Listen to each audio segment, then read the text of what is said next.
আমি তো ঘরেরই ছেলে, 2 দিন পরে ইনশাল্লাহ আবার আসবো। ঘরের ছেলেকে যদি আপনারাই সময় নিয়ে নেন তো বাইরের মানুষকে সময় দিব কেমন করে? কাজেই দোয়া করবেন যাতে বাইরে সকলের জন্য কাজ করতে পারে, দেশের জন্য কাজ করতে পারে। ভালো আছেন?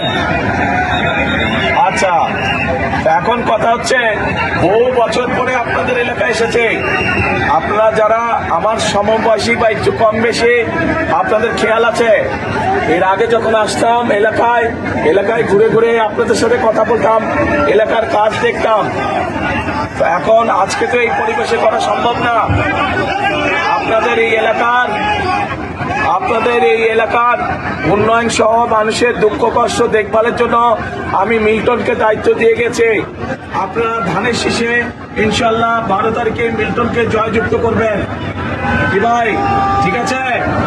ইনশাল্লাহ ধানের শীষকে মিল্টনকে জয়যুক্ত করবেন, ঠিক আছে? কি ভাই, ঠিক আছে? হাত তুলেন না, তাহলে বুঝতে পারি। যদি হাত তুলে বলেন তো বুঝে যায়।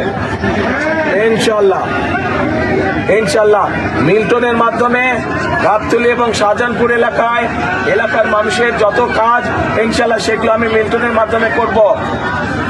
ভাই আজকে আমাকে ছেড়ে দেন, আজকে যাই ইনশাল্লাহ। আমি তো ঘরেরই ছেলে, 2 দিন পরে ইনশাল্লাহ আবার আসবো। ঘরের ছেলেকে যদি আপনারাই সময় নিয়ে নেন তো বাইরের মানুষকে সময় দিব কেমন করে? কাজেই দোয়া করবেন যাতে বাইরে সকলের জন্য কাজ করতে পারে, দেশের জন্য কাজ করতে পারে। আমার জন্য দোয়া করবেন। ভালো থাকবেন। সালাম আলাইকুম।